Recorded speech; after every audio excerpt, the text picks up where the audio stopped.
This morning, I planned on showing you my view again today, but it's still foggy. So instead, we will have a story time with Mrs. Langford.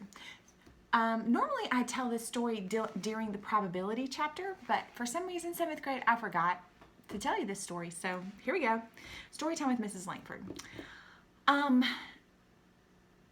When I lived in Maryland, I lived about, I'd say, 40 to 50 minutes from Philadelphia. So one day the Braves came to play the Phillies. So I wanted to go see it. So my husband and I and our two friends went to see the Braves versus Phillies. It was a great game. We were sitting kind of third baseline. They were good seats. Somebody gave them to us. They were great. But anyway, we're sitting there, and whenever we came in, there was really nothing I could eat at the park thanks to my dairy allergy. Now, this isn't like my tummy gets upset. This is I have asthma attacks if I eat too much dairy. And so I was a little bit upset that there was a lot of things I couldn't eat that I wanted to eat. So my husband and the other husband were like, okay, we're gonna go get snacks for everybody. And they come back, and my husband has brought me cheese fries. All I asked for was fries because it was like the only thing I could eat. And he brought me cheese fries, which was, he knows I can't eat cheese. So he got cheese fries, signifying, I want some of your fries. And I don't know, I was like, dude, you can eat everything here. I can eat, all I have are these fries. So I was a little bratty, y'all. I'm not gonna lie. I said, did you not give me any ketchup? You only got cheese? Knowing you got the cheese for you. And he was like, oh, I'll go get you some ketchup. And I was like, okay. Again, was I being bratty? I was. But anyway, so he went up to get the ketchup. And I'm sitting there, and I'm eating my fries without the cheese. And I'm very focused on my fries. Like, y'all, I was hungry.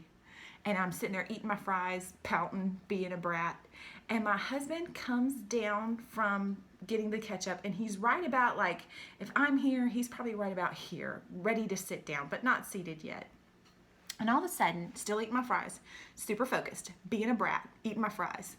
And all of a sudden, I notice, I look up, and I see a ball roll away from me, and I see everyone in the stands there looking at me. And I just kind of like this, and I noticed my best friend's just staring at me. And it took about, I don't know, a millisecond to put it all together. And then maybe a millisecond after it happened, my leg starts throbbing. And suddenly I put it all together and figure out I've just been hit by a ball. So what happened was there was a foul ball, and I'm going to call it, this isn't the right word, y'all, but I don't know how to describe it, a line drive. Like, nothing, from the time it left the bat to the time it hit my leg, nothing touched the ball. It was just like, pew! No ground, nobody's glove, not the fence, nothing. It was just hit the bat, go really, really fast, hit my leg. Now, where it hit my leg, like, you've got your leg, here's your knee, and then right above the knee, it hit right here. How do I say this? I have padding there. So if it had to hit anywhere in my body, like, that's a good place. It didn't hit a bone, it hit fluff. So I'm sitting there, I watch the ball roll away. This guy picks it up and goes, hey! And everybody's like, you need to give the ball back to her. She got hit by it. And my husband even goes down there and says, hey, can I have that ball? My wife got hit by it. And the guy goes, no, I'm going to give it to my wife. Remember, we're in Philadelphia. Y'all, they're not nice Southerners. So they start booing this man to give me the ball back, and he doesn't. And so, like, it lasts for a while. Like, I don't know how he survived. I would have died. I would have crawled up under a chair and died had a crowd booed me that hard. No ball is worth it. So let's see, the little ambulance, it's like a gator, comes around to pick me up and take me to their infirmary. And I stand up to leave, and the crowd starts cheering for me. Now, y'all, I'm not gonna lie, I may have limped a little more dramatically because the crowd was cheering for me.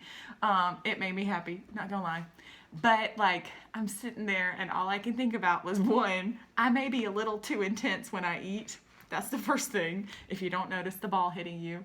And two, like, I'm not gonna lie, ever since then, anytime I'm bratty, I pause. I look around. I'm like, I don't want anything to happen. But let's do the math. So if you're in 7th grade and you just got through that probability chapter, you need to Google how many seats are in Citizens Bank Park. That's where I was. And what's the probability that me, in my one little seat, got hit by a ball? Now, the good news is, like really, honest to goodness, it stinks to get hit by a ball. But it was definitely like, when you look, God protected some people. Number one, he protected my husband. Because if my husband had been in his seat, he would have been hit like square on the knee. Then the man diagonally in front of me was in the restroom. And he turned around, he was like, man, if I'd have been here, it'd have hit me in the head. Thanks for taking one for me. And I was like, you're welcome. But anyway, I wasn't permanently injured by it. I had a nasty bruise for a while, like, but I survived. So that's story time with Mrs. Langford. The time I got hit in a major league. Here's what I like to say now. That was my Major League Baseball injury. Was I playing? No. Was I just really into my fries? Yeah, I was. But anyway, that's my Major League Baseball injury.